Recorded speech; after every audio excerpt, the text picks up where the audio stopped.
I'm Louis from Whitebox. I'm here today with Luke, owner and founder of Microburbs. I stumbled across his website a number of years ago and I was amazed by the UX and the number of data sources that he had in it. So Luke, tell us a bit more about Microburbs. Where did the data come from and what was your original purpose for it? Sure. Well, first of all, thank you very much for having me, Louis, and really glad that you found some value in the site. So Microburbs actually arose out of personal pain. So my wife and I were looking for property, and I'm a pretty sort of type A, conscientious kind of guy, and I wasn't going to leave this to chance. I knew that there were lots of surprises that you get when you move into a place, things that you're not expecting, and I didn't want to take any chances. So this was the mid-20-teens, and I found that there's actually lots of good data out there. So you can go to the council and download PDFs and spreadsheets. The open data, Australia's pretty good for open data. So there was a lot of things that I could learn about the Australian suburbs that other people couldn't. So you ordinary people that know a bit about the suburb, and they would see the house, maybe they'd hear a word, maybe they know the area already. But I really wanted to know all kinds of stuff. So for example, I was surprised when we moved into our house that there was aircraft noise. It's not known as an aircraft area, but sure enough, there were lots of planes in the sky. So people want to know, what's the makeup of occupations going to be at the local school, for example. How well does the local school perform? So there's a huge number of things that don't get covered in the property ads, and I wanted to cover off pretty much anything that might influence your decision on where to buy a property. So on one level, you've got just a whole lot of facts and figures. Then you've got the ability, like you mentioned with the interface, the ability to actually mouse over, and then you see these very fine-grained heat maps. And then you've also got these livability scores that I derive from it, so to summarize it. So instead of having to always go into great detail, you could just get an overall HIP score from 1 to 10, for example. A really big thing about Microburbs is that I really wanted to focus on the local area. So suburbs are great if you want to know about what the local shops is going to be like. Postcodes are the same, but the reality for living in a home is that you're not bothered by people on the other side of the suburb, and you don't have as many interactions. So to actually know what the land is like, what the neighbours are like, that was a real motivation for me. And these sort of hidden things like how long it's going to take to get to various different important locations, how many different kinds of amenities are nearby. So for that reason, that was my motivation for Microburbs. There's a lot there. What's the value you see it giving to businesses? Yeah, so the real estate side of things, just in terms of what you might look at in order to buy a property, was just the beginning. So it evolved into this platform that was taking into account anything to do with Australia and geography. So I was looking at demographics, at the kind of people, the kind of amenity, the kinds of business that's going on. I didn't just stop at what you can see on the site. To build the machine learned models in the background to like forecast the value of suburbs, I kept putting together loads and loads of different data into this overall platform that very quickly is able to find the drivers, what kinds of people are going to respond to what.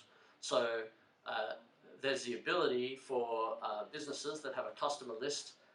They have a few ideas on who their customers, what they're about, but there are, when you actually provide the addresses to me, I can do a big scan and find out what the core drivers are. So work out how they filled out the census, for example, often down to like 5 to 10 households, which can get very homogeneous. Really specific stuff, and normally we find that there are different drivers to what the client knows about. There's other things going on, and it's not just at the top level, but the individual product level. Or another thing we do is we look at from month to month how customer bases change. So a big corporate might do a big TV campaign that's aimed at a different audience. So there's a question of like, who are these people? If you're targeting, say, a higher socioeconomic group, how much does it cost to acquire each one, and how long do they actually come back versus the other ones? Yeah. Did you turn certain types of people off? So broadly speaking, there's a lot of insights that come out of it, but there's also the ability to create targeted lists that can be useful for outbound marketing purposes. In the market, there's obviously a lot of competitors, I guess, to you, and some of these are household names in terms of like Experian, Roy Morgan. They have segmentations that have been around for a long time. What do you say when it gets Microburbs could be put up against a traditional segmentation? Yeah. Okay. So first of all, on the open source point, all these companies, including us, we use publicly available data. There are other data sources as well. So in that sense, we're not massively different. So we're all building a platform on top of that. We're all inferring things. So it's a layer of generalization on people. We all provide that. The big difference is that those competitors that you mentioned, they're focused on, they've already classified every single person in Australia generically. So they'll say, these people eat out at dinner a lot, or these people are thrifty families. That sort of one size fits all approach.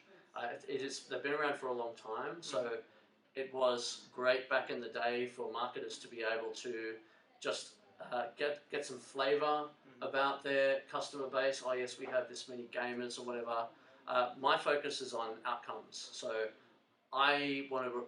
There's many different aspects about people. So we've got 70,000 data points on every microburb in the country, and loads on individuals as well.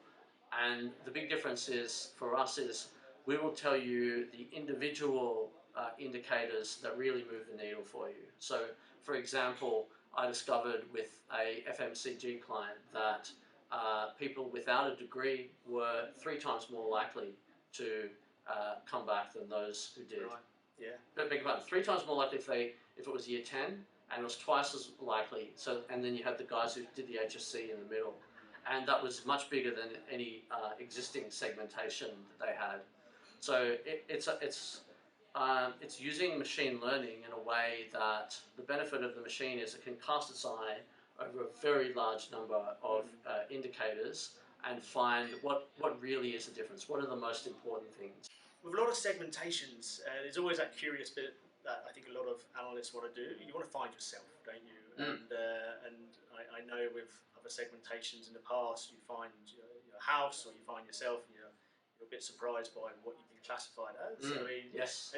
Does Microburbs, do you think it stands up to that kind of like testing?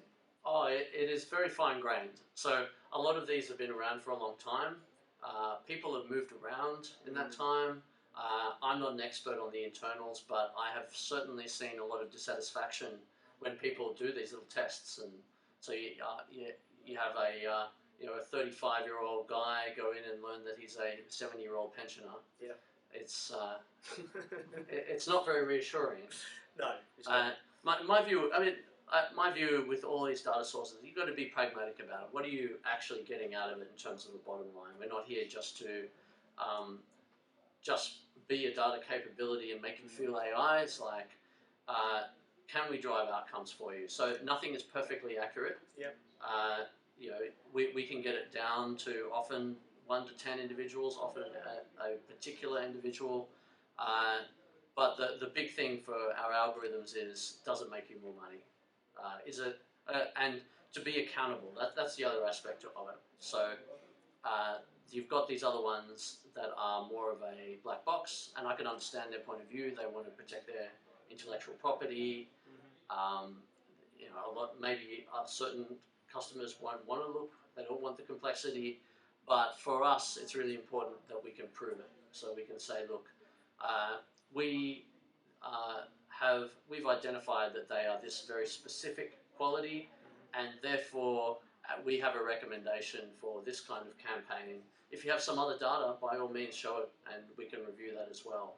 So it's more of a hands-on way of dealing with clients and taking responsibility. Do you think there's particular industries or types of company that that suit it, or and then which ones have you worked? Where have you seen it work the best so far? Yeah, it works anywhere where you have too many customers to know personally, basically. Yeah. Okay. So the more customers you have, the better. If you're a business that has 4 partners, you're not going to go to me to ask what those partners are if you're not having a direct relationship. But if you have a large number of small businesses working for you, then we can tell you a lot about them. So we can value, given this data, we can then, people that are looking for like valuing territories, it's very valuable. So we can create models to price every single household, what's their potential customer lifetime value if you establish a presence there, given training on other areas that you've already worked, where you've already had a presence. What do you think the future of microburbs could be? Yeah, so I see it increasingly being a product company. So Okay. I don't believe in doing it all overnight, but over time there's the ability to, as we encounter the same clients over and over again, it becomes a lot more something, easy API that you can just go out to. So you've got a customer list and you want to know what drives outcomes, you want to know who's going to be retained. So you can lend us the data, and then we will give you probabilities or your segments, if that's what you want, based on all kinds of stuff.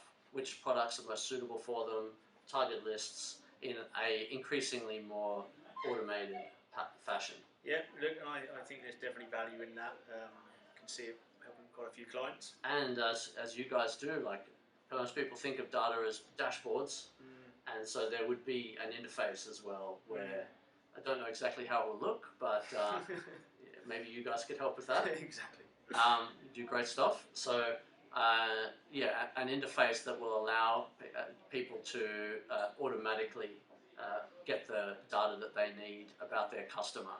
Because the reality is most clients don't know a lot about their customers. Their market research is quite siloed and it's ad hoc, and it might be done by a different division to where the CEO or operations resides. We can answer questions on all this stuff. And lastly, obviously you've been working with this data for quite a long time.